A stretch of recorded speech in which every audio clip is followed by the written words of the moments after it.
Hey, what's up guys, it's Kelly and today I'm sharing 5 5-star predictions. If you find yourself enjoying this video then please don't forget to give it a thumbs up, it really helps me out, and if you're new here and would like to see more of me then please subscribe. So I really like the idea of doing 5-star predictions videos, but I did decide that I want to kind of theme them, so it'll be like predicting 5-star fantasy or predicting 5-star, I don't know, middle grade. So the reason that I have gone with the books that I've gone with today is these are all books that I have actually started reading at some or other point, so these are the books that I kind of feel most confident in predicting that they'll be 5-star reads because I've already started them and I've already kind of highlighted or pinpointed things about them that I really like and that make me think that they will be 5-star reads. So I'm actually going to start with the book that I feel like is most likely to not be a 5-star read, which seems kind of weird, but if you'll just give me a moment I will explain. That is Raymond Carver's Where I'm Calling From. This is a collection of short stories. And that is why I'm not 100% convinced this is going to be a 5-star read, because short stories obviously are a bit hit and miss. So if you're reading a novel and like 15 pages of it you just don't vibe with, when you look back on the novel as a whole and those 15 pages within the greater context, they're probably not going to colour your opinion of the novel that much, and you might still very well give that novel 5 stars. But I feel like with the short story collection, even if say 14 of the 15 stories are 5 stars for you, if one of them is a 2-star read, you're going to be like, well there was that one story that I didn't really like so I can't really give it 5 stars. So that's why short story collections are a little tricky to rate.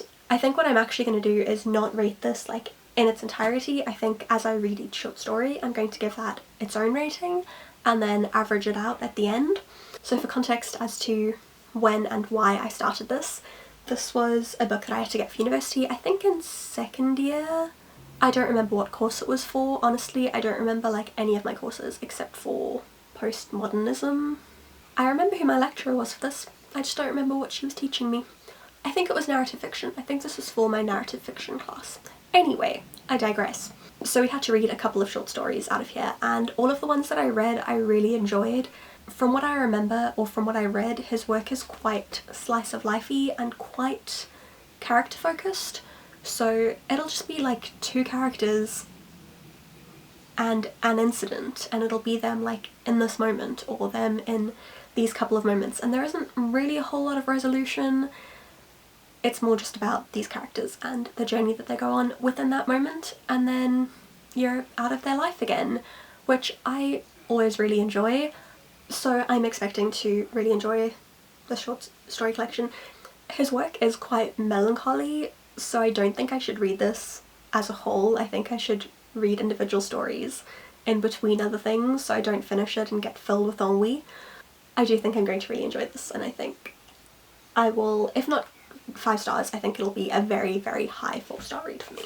Then I think it's about time that I finish Neverwhere by Neil Gaiman. Neil Gaiman is one of my favourite authors of all time, so anytime I pick up one of his books I expect it to be a 5-star read anyway, but I have actually started this one and I know that I'm really enjoying the story and you know where the story's going, and I definitely think it'll be a 5-star read for me, but why have I not finished this? Couldn't tell you. So this tells the story of Richard Mayhew, who is just like your average everyday Londoner, and then he performs a random act of kindness and it catapults him out of his daily life and into this like seedy underworld that exists beneath London of strange people with strange abilities, very weird characters, and a whole lot of things that he would never have dreamed were possible for someone whose daily life pretty much consists of leaving his apartment, taking the tube to work,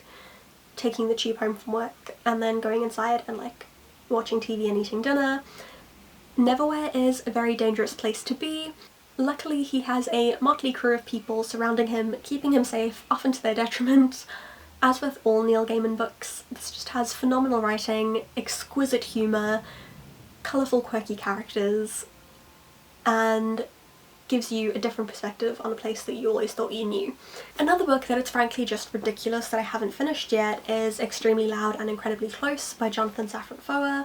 This was a book that I started reading initially probably about 4 years ago, and since then I've picked it up like 3 times, restarting it every time getting a bit further but never quite finishing it, and it's done because every time I pick it up I'm like, this book is going to become a favourite. It connects with me on such a deep level, but then I get distracted and I stop reading it and I hate myself sometimes. This is about a 9-year-old boy called Isaac whose father died in 9/11. He'll sometimes like climb into his father's closet and go through his things as a way to remember him, and as he's doing this one day he finds a key. And he is dead sure that this key belongs to his father, but he also needs to know which of New York's 162 million locks this key opens.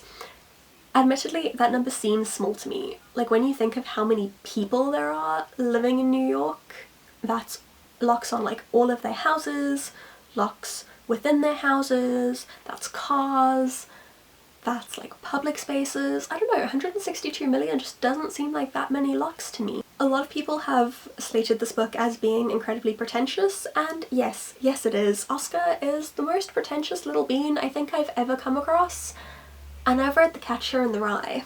He's a quirky little guy, like he only wears white clothes and he's vegan.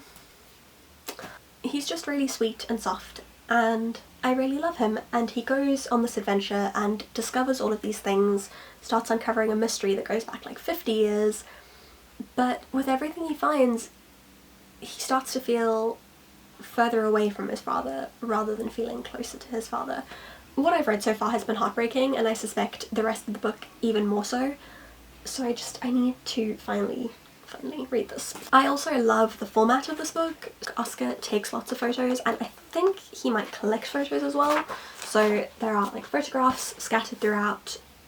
There's also a series of letters throughout the book. I can't remember who's writing the letters. I want to say it's his grandfather, but I'm not 100% sure. And then we also have these pages.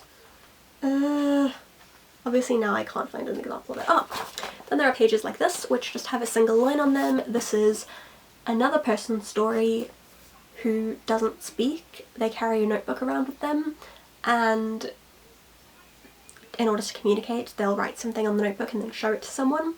But then, obviously, we communicate a lot in our daily lives, so oftentimes by the end of the day, their notebook will have already filled up and they can't write anything more, and then they'll have to go back and try to find like the most appropriate response to what the person's saying. And it's just like quirky and weird and makes me feel all kinds of ways, and the writing is beautiful and the characters are amazing, and I need to just finish this book that I know I will love. Next is The Rest of Us Just Live Here by Patrick Ness, which I've only read probably about the first 50 pages of, but so far I just think it's something that I'll love. This is kind of a play on the chosen one trope, and I think like the world is ending and there's this boy who's the chosen one, but he really doesn't want to be. Like, he has bigger things to worry about, like prom and getting good grades, and he just wants to live his normal life. He doesn't want to save the world. Yeah, I started this a long time ago, so can't remember if any of what I just told you is right, but I think that's what the book is about. I just remember it being really fun and having really great writing, and I like funny books, but I don't like stupid books, and I find that too often funny veers towards stupid, so any book that is well written and funny is just a winner in my books. And then lastly we have Outlander by Diana Gabaldon, and I actually distinctly remember the day that I read this book, or that I started reading this book. I went shopping with a friend that morning or like early afternoon, and I bought this book because the show had just come out and everyone was comparing it to Game of Thrones, as people do with any show that has like a little bit of fighting and a little bit of sexy times. I was like, oh well, I like Game of Thrones, let me try it. So I bought it, I took it home, and pretty much immediately started reading it. I read about the first 150 pages. I wonder if I've got a bookmark in here. Of course I don't. When do I ever use bookmarks? I read about 150 pages, thought it was really good, but that I just kind of needed a break from it to read something that had, quite honestly, less small writing. And I picked up The Raven Boys, finished that in 1 or 2 sittings, and then went on to something else and never returned to Outlander. Now, I have watched up until season 3 of the show and love it. I'm a big fan, and what I read of the book I really enjoyed. I loved the writing style, I loved the characters, so I definitely think that I'm going to enjoy the book in its entirety if I ever get there. I would like to read this whole series, but yeah, well, we'll see how that goes. So there you have it, 5 books that I started inordinately long times ago, and I think that if I ever bothered to finish them would definitely be 5-star reads for me. Please let me know in the comments what you think of any of the books that I mentioned, and also what 5-star predictions you have for yourself. You know, if you've done videos like this, feel free to link them down below.